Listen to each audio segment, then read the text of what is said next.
Hello everyone, स्वागत है आप सबका हमारे इस यूट्यूब चैनल पे। मेरा नाम है रिचा। तो पिछली वीडियो में हमने बात करी थी एचपीएल लाइन मेन पेपर के बारे में, जो कि मैंने हिंदी विषय के बारे में बताया था कि हिंदी विषय का जो है पाठ्यक्रम किस तरह से जो है दिया गया है, और पेपर का जो है हमने एनालिसिस किया था।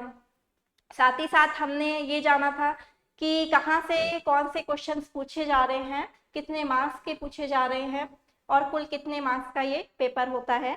आज हम इस वीडियो में जानेंगे कि हमें कौन कौन से टॉपिक जो है उस पर ज़्यादा से ज़्यादा फोकस करना है, और इन टॉपिक को तैयार करने में हमारे लिए कौन कौन सी बुक्स जो है हेल्पफुल हो सकती है। तो इस वीडियो को ज़्यादा से ज़्यादा शेयर कीजिएगा ताकि सभी लोगों को जो है ये वीडियो यूजफुल लगे। ठीक है, तो हमने देखा था पिछले वीडियो में, उसका हमने सिलेबस देखा था हिंदी का कि एक हमें अनुवाद, गद्यांश, पद्यांश और निबंध, ठीक है, ये हमेशा आता ही आता है। एक आपको इंग्लिश पैसेज दिया जाता है 30 नंबर का, उसको आपको हिंदी में ट्रांसलेट करना होता है, वो मस्ट है क्वेश्चन। ठीक है, आना ही आना है। कोई भी आपको पैसेज दिया जा सकता है। ठीक है, एक हमने देखा कि किसी भी लेखक का कोई भी कहानी या कोई भी उपन्यास, उसी का कोई अंश उठा के दे दिया जाता है और उसकी व्याख्या करने को आती है। ये को कभी 15 मार्क्स का भी पूछा जा सकता है, कभी 20 मार्क्स का भी पूछा जा सकता है। एक हमने देखा कि कविता जो है कोई भी कविता का जो है अवतरण आपको देखने को मिलेगा और उसकी व्याख्या आपको अपने शब्दों में करनी होगी। और यहाँ पे हमने देखा था कि निबंध, जो इसमें आपको 3 या 4 ऑप्शन दिए रहते हैं, उसमें से आपको एक ऑप्शन चूज करना होता है। ठीक है, और जहाँ पे भी आपको जिसका ज़्यादा जिस विषय के बारे में आपको ज़्यादा जानकारी हो, वो विषय आपको चुनना है इसमें। और हिंदी व्याकरण में हमने देखा था कि मुहावरे, ठीक है, यहाँ पे हमने देखा था हिंदी व्याकरण में हमेशा जो है कभी उपसर्ग पूछा जाता था, कभी जो है वाक्य भेद, लेकिन जो ये मुहावरे हैं, मुहावरे और लोकोक्तियां हैं और जो है शुद्धिकरण, वर्तनी की शुद्धिकरण, ठीक है, ये हमेशा जो है एग्जाम में पूछी जाती है। ठीक है, तो हमें फोकस करना है अनुवाद, गद्यांश की व्याख्या, कविता, निबंध और मुहावरे वर्तनी में, ग्रामर पार्ट में। ग्रामर पार्ट से कुछ भी पूछा जा सकता है, लेकिन ये जो चीजें हैं ये हमेशा आती है। आपका 150 मार्क्स का क्वेश्चन पेपर होता है। ठीक है, उसमें से आपका जो है 50 नंबर का जो है ग्रामर पोर्शन पूछ लिया जाता है और इसमें से 40 मार्क्स का आपका निबंध का होता है। तो अब हम बात करेंगे कि किस तरह से इसकी तैयारी करें। तो पहले हम बात कर लेते हैं, जो आपका पहला क्वेश्चन आता है अनुवाद। ठीक है, एक इंग्लिश का पैसेज दिया होता है, उसको आपको हिंदी में ट्रांसलेट करना होता है। तो इसकी आप प्रैक्टिस कैसे कर सकते हो? आप हिंदी का एक पेपर जो है उठाओ, ठीक है, इंग्लिश का एक पेपर उठाओ, उसमें वही सेम न्यूज जो है पहले इंग्लिश में पढ़ो और फिर उसका हिंदी देखो। देखो, यहाँ पे वो नहीं होगा कि आपको लाइन टू लाइन देखने को मिलेगा, आपको ये है कि आप उसका रेफरेंस जो है वो पता लग जाएगा कि वो क्या कहना चाह रहा है, और जो आपका जो भाषा शैली है कि किस तरह से आप उसको ट्रांसलेट कर सकते हो, वो आपको पता लगेगा।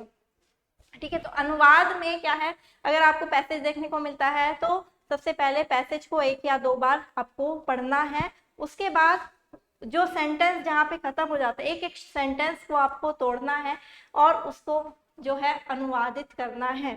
तो अनुवाद करते समय हमेशा ये ध्यान रखना है कि ये नहीं कि मशीन की तरह आपने अनुवाद कर लिया और उसका जो है अर्थ या भाव ना निकल रहा हो, ठीक है, कुछ अटपटा सा लगे, तो ऐसा नहीं होना चाहिए। अनुवाद करते समय जो है हमें इन बातों का ध्यान रखना चाहिए कि जो है वो जब परीक्षक पढ़े उस अनुवाद को तो उसको लगे कि ये हिंदी से ही लिया गया है, ऐसा ना लगे कि ये हाँ किसी ने ट्रांसलेट किया हो, उसको ये लगे कि यहाँ हिंदी का ही कोई अवतरण मैं पढ़ रहा हूँ।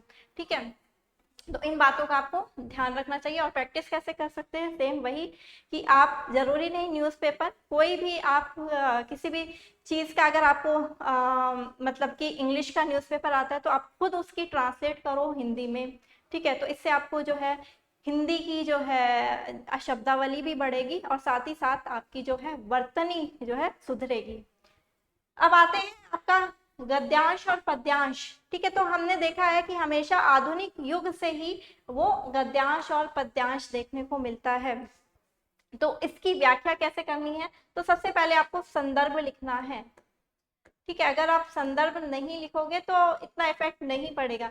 संदर्भ में क्या कि प्रस्तुत पंक्तियां जो है या प्रस्तुत गद्यांश इस बुक से लिया गया है, पुस्तक से लिया गया है, ठीक है, इस कविता से लिया गया है, ठीक है।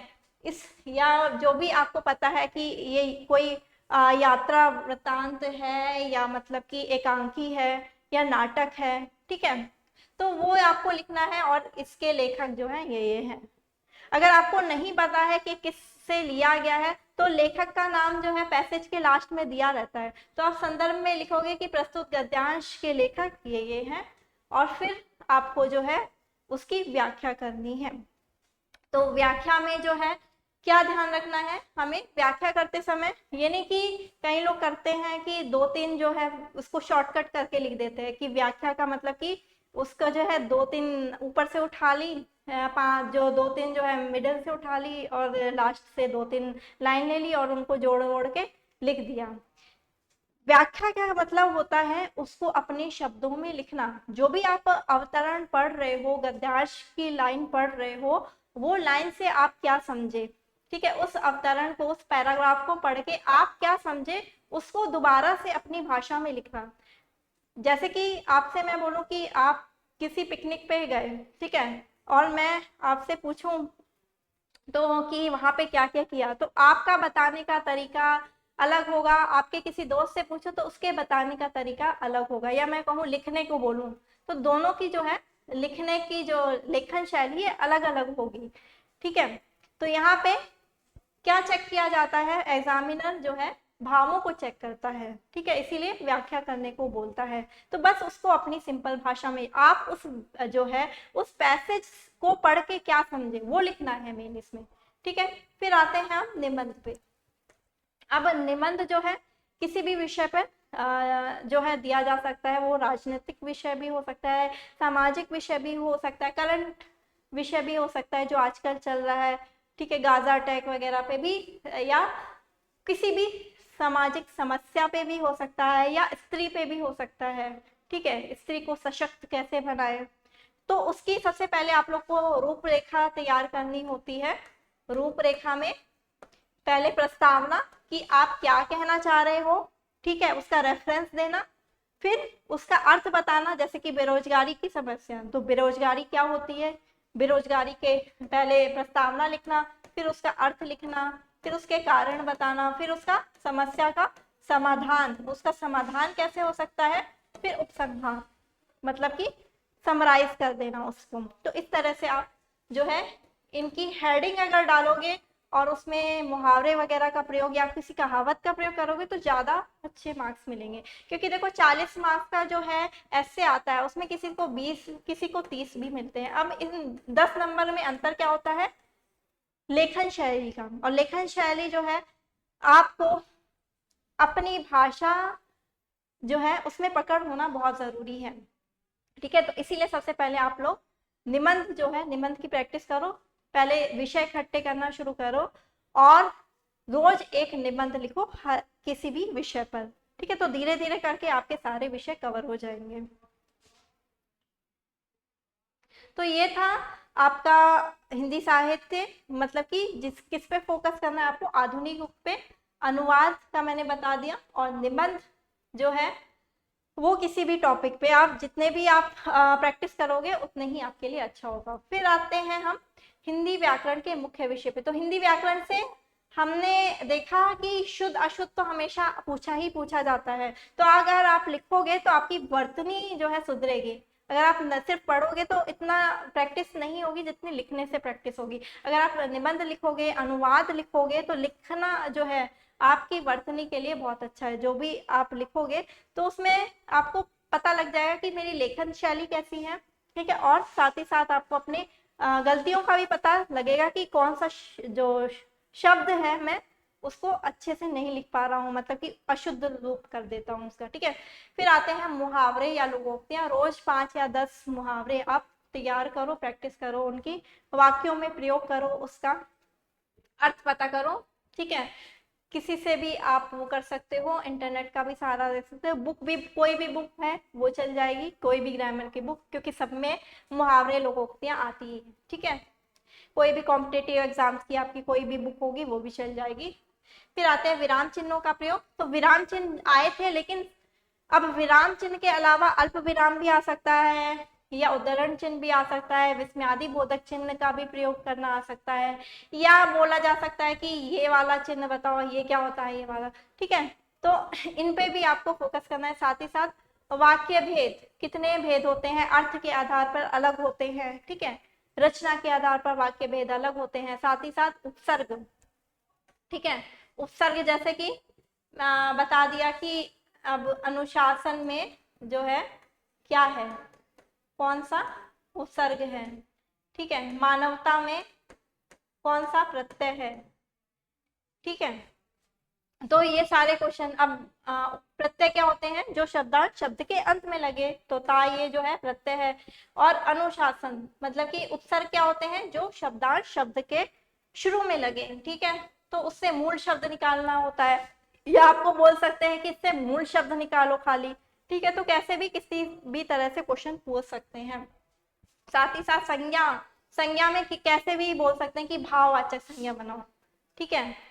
कोई भी शब्द दे दिया, उसकी बोल देंगे कि भाववाचक संज्ञा बनाओ। जैसे कि शब्द दे दिया मीठा, तो इसकी भाववाचक संज्ञा क्या होगी, मिठास, ठीक है। तो ये जो है इसमें आपको संज्ञा पे तो सबको पता है कि संज्ञा भेद क्या होते हैं, लेकिन कभी पूछा जाता है कि कोई भी शब्द दे दिया जाता है कि इसकी भाववाचक संज्ञा बनाओ। तो जैसे कि स्त्री शब्द दे दिया तो उसकी भाववाचक संज्ञा क्या होगी, स्त्रीत्व, ठीक है। बूढ़ा शब्द दे दिया, इसकी भाववाचक क्या होगी संज्ञा, बुढ़ापा, है ना। तो इस तरह से आप लोग को शब्द पढ़ने हैं, तो ये आप सबको ग्रामर बुक में मिल जाएंगे, ठीक है। साथ ही साथ हमें संधि और समास, जो कि में दोनों ही मुख्य विषय हैं।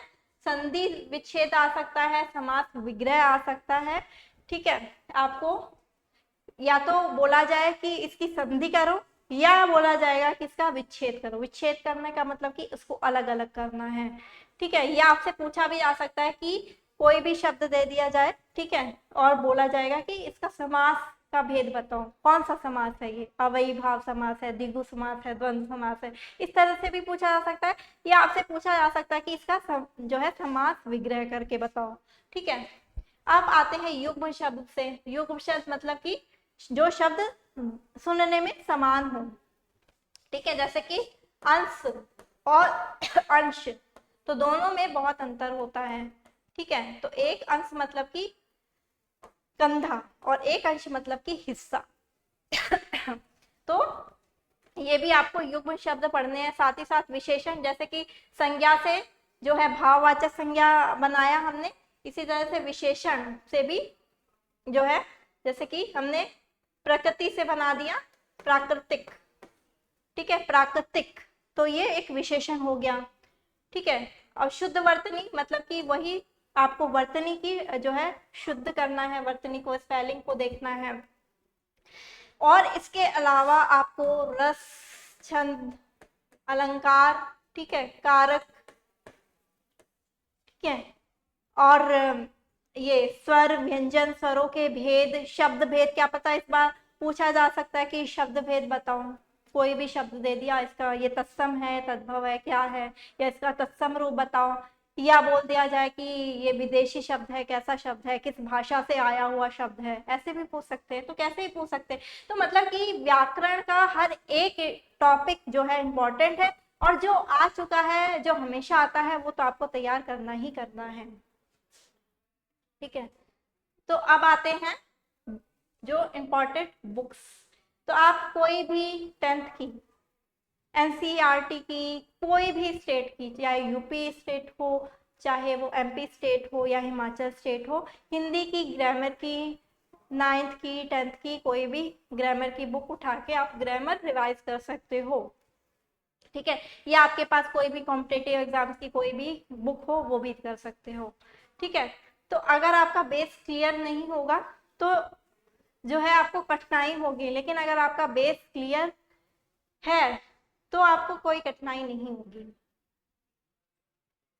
फिर है जो कॉम्पिटेटिव एग्जाम्स के लिए मेन बुक्स यूज की जाती है वो है यहाँ पे व्याकरण भारती। आप व्याकरण भारती से पढ़ सकते हो।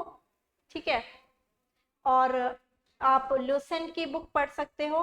तो इसमें आपको ऑब्जेक्टिव भी देखने को मिलेगा, इसमें आपको हिंदी साहित्य का इतिहास भी देखने को मिलेगा। तो हिंदी साहित्य के इतिहास में बहुत, जैसे कि आदिकाल है, भक्ति काल है, रीतिकाल है, लेकिन आपने देखा है एग्जाम में इन सारे काल से कोई भी क्वेश्चन नहीं पूछा गया है। गद्यांश और पद्यांश किस काल से आया है? आधुनिक से, आधुनिक काल से। ठीक है, तो आपको आधुनिक काल के बारे में ही ज्यादा से ज्यादा पढ़ना है, क्योंकि देखो गद्यांश जो है अपठित ही आते हैं, मतलब कि आपने पढ़ा हुआ नहीं होगा। अगर आपने पढ़ा हुआ होगा तो उसकी व्याख्या आप आसानी से कर सकते हो। तो जो भी आपको रिसोर्सेज मिलती है, चाहे वो इंटरनेट से मिले, चाहे वो बुक से मिले, चाहे आपको कोई, आपके पास कोई भी बुक नहीं है, इंटरनेट है, तो उससे भी कर सकते हो आप। ठीक है, तो ये इंपॉर्टेंट बुक्स थी। आई होप आप लोग को ये वीडियो अच्छी लगी होगी। तो वीडियो खत्म करने से पहले मैं आप लोग को एक बताना चाहती हूँ कि हमारा HPLite का लाइव बैच जो है वो शुरू हो रहा है 19 सितंबर से। ठीक है, तो उसके लिए आप जल्दी से जल्दी आप रजिस्ट्रेशन इसमें करा सकते हो। आप हमें इंस्टाग्राम पे फॉलो कर सकते हो, टेलीग्राम को ज्वाइन कर सकते हो, और किसी भी तरह की पूछताछ के लिए इस नंबर पे कॉल कर सकते हो। आई होप आप लोग को ये वीडियो अच्छी लगी होगी। इस वीडियो को लाइक और शेयर करना ना भूलना। Thank you so much.